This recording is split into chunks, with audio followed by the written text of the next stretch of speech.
Opposites attract, only they don't. Opposites conflict. Good is apparently in opposition to bad, meaning in a state of conflict against it. Can anything good be in a state of conflict?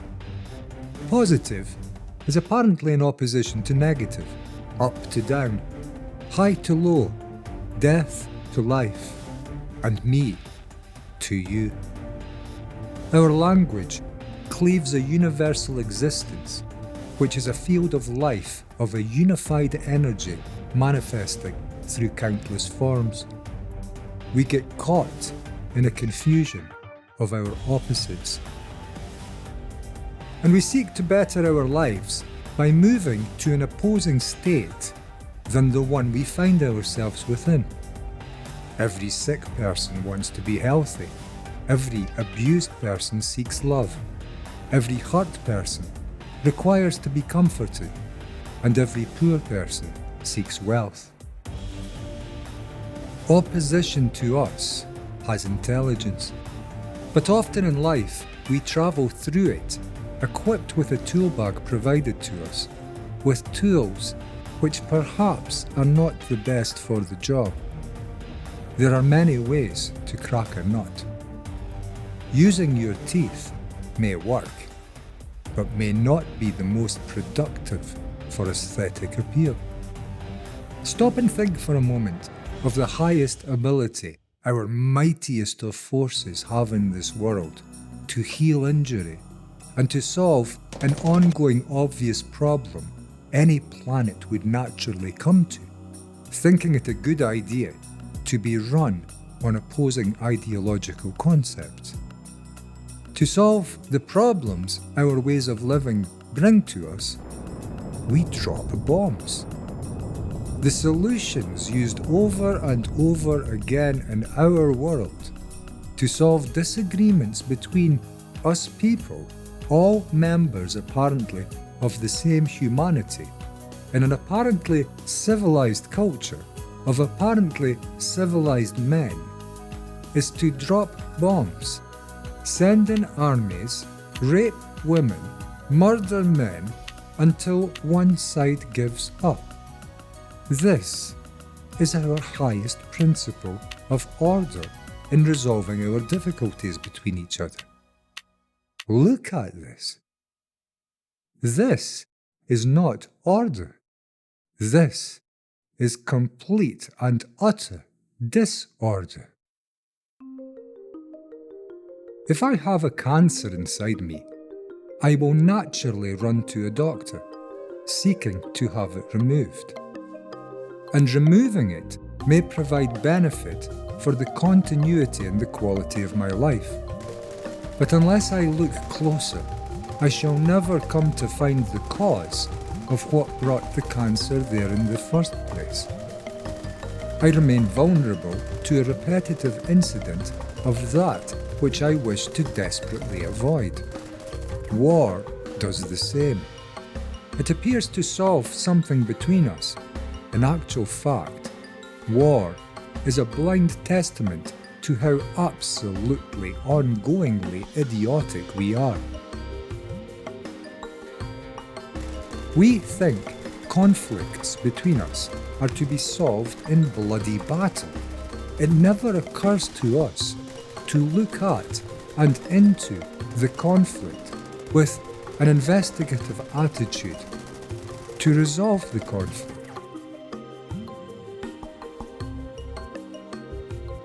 It is easier to oppose and more profitable too. We have built today an industry which makes billions every year from the deaths of our children. Is this a legitimate cost of progress? But I wonder, will opposition ever lead to anything other than to a conflict?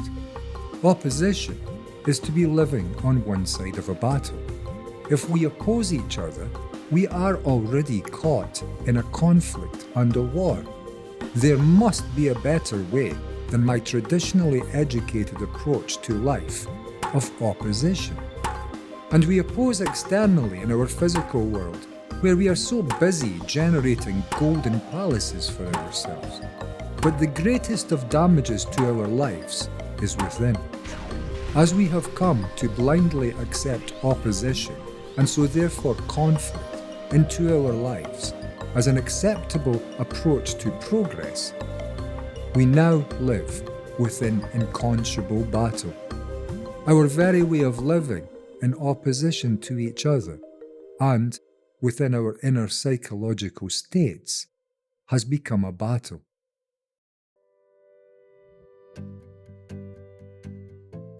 If we fall into a desperate depression or an anxiety, or if we worry, having now accepted this societal principle that to oppose is the correct way forward when confronted with any undesirable situation, I have a problem.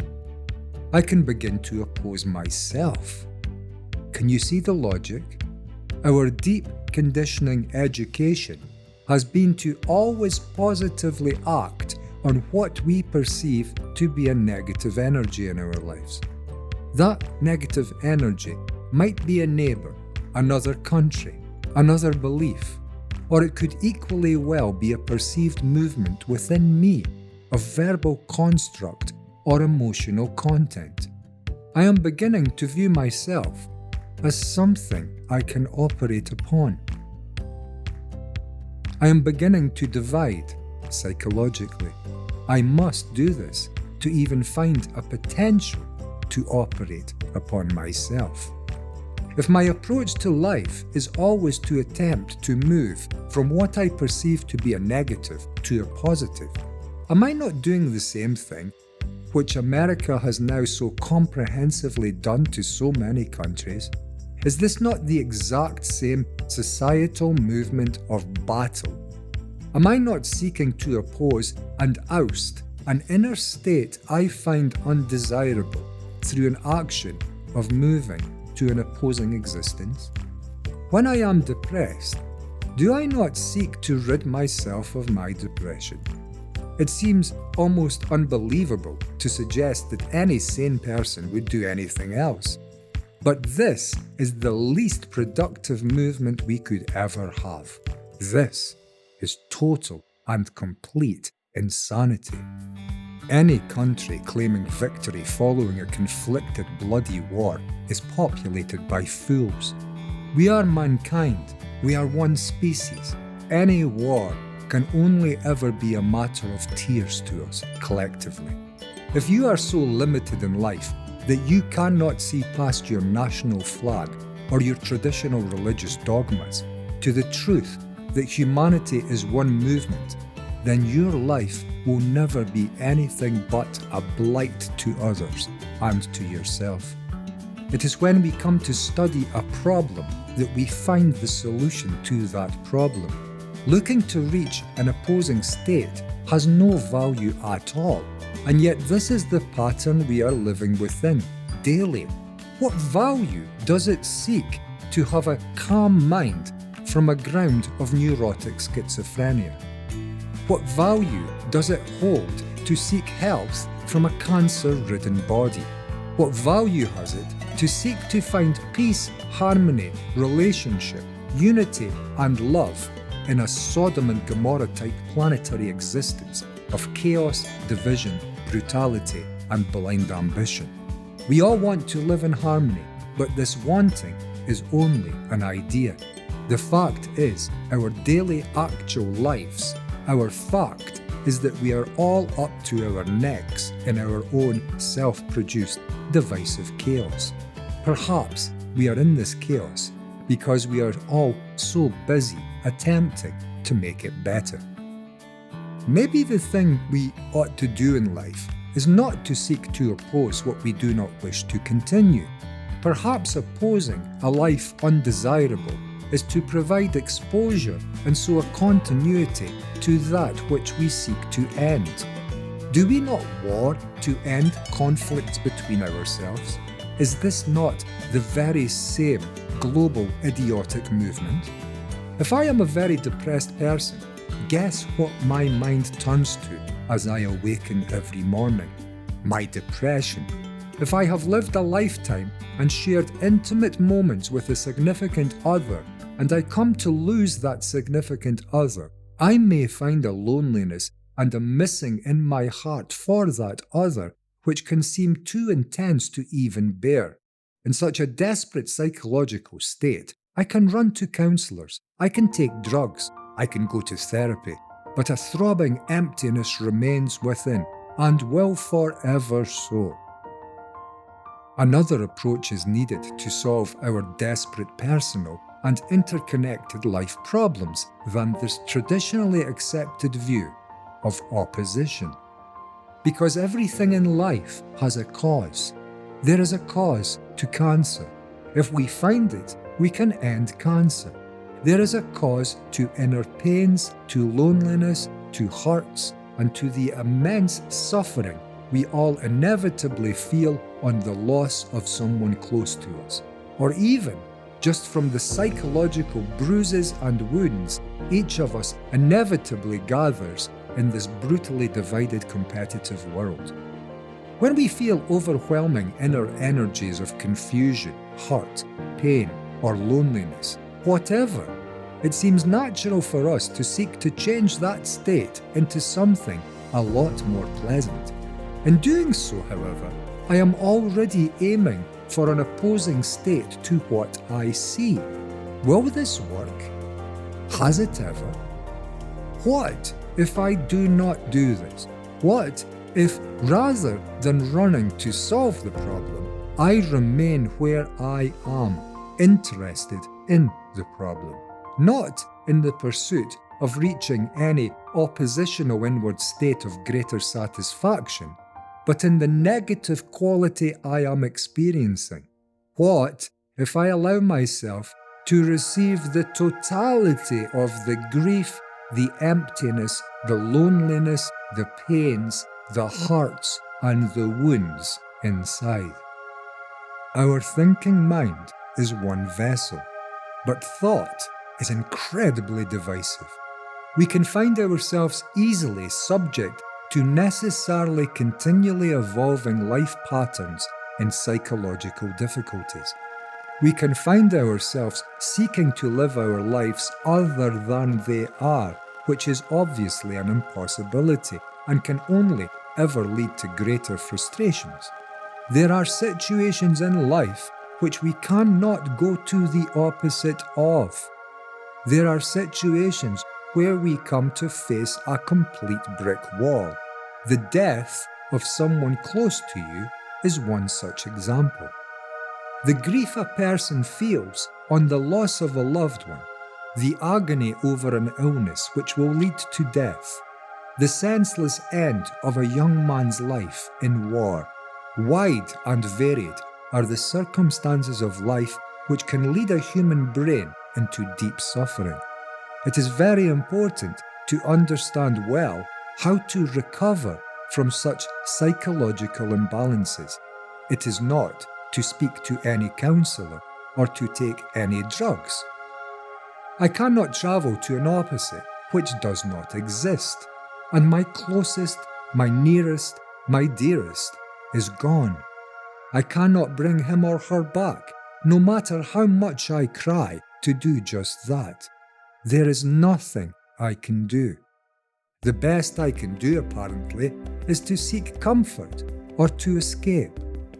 Running to a psychiatrist, taking a drug, turning to alcohol, all of these can offer an adequate escape. If my understanding of life is that I progress by moving towards the opposite, I am now meeting in life dichotomies which are exposing holes in the societal constructions we follow. Why does it never occur to us to study the actual offending issue to our lives?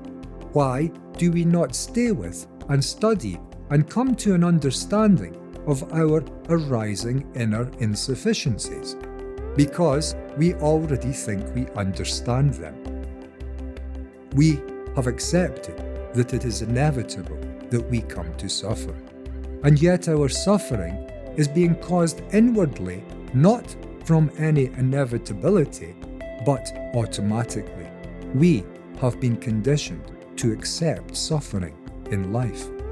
It will seem like the last thing you ever want to do. It will seem counterproductive to the extreme. It will seem like you are going to be making things a lot worse. But if you have a resolute heart in your body and a questioning mind, then question this. Where will you ever find a solution to something gone wrong in life other than looking as closely, as responsibly, as directly, as comprehensively, and as fearlessly at what has actually gone wrong? Does a mechanic ever run away from a broken engine? Or does he study it to find the source of the problem and then act to repair it? Does a dentist seek elsewhere than within a patient's mouth for the source of his agony? Then why do we think that talking to someone or taking a drug will impact a negative energy within me? I must investigate the actual problem. And the problem is a part of what I am. I must learn how to listen and look.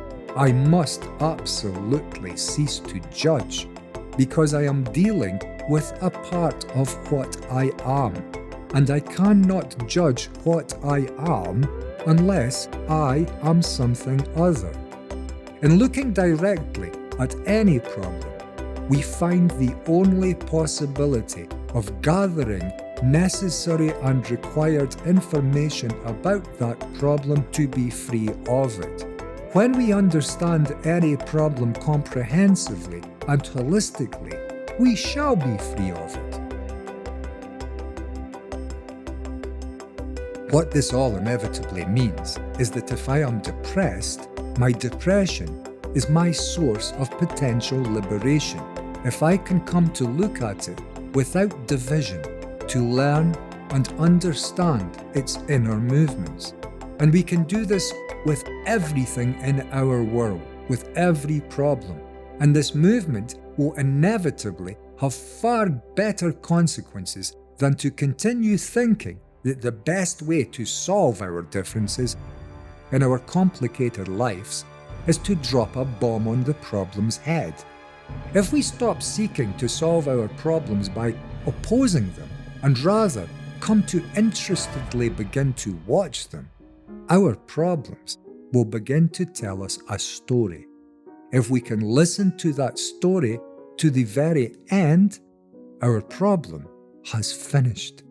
We may come to turn around to find that the story only ever sought to be listened to, and that this listening was the greatest of life changes we could ever have.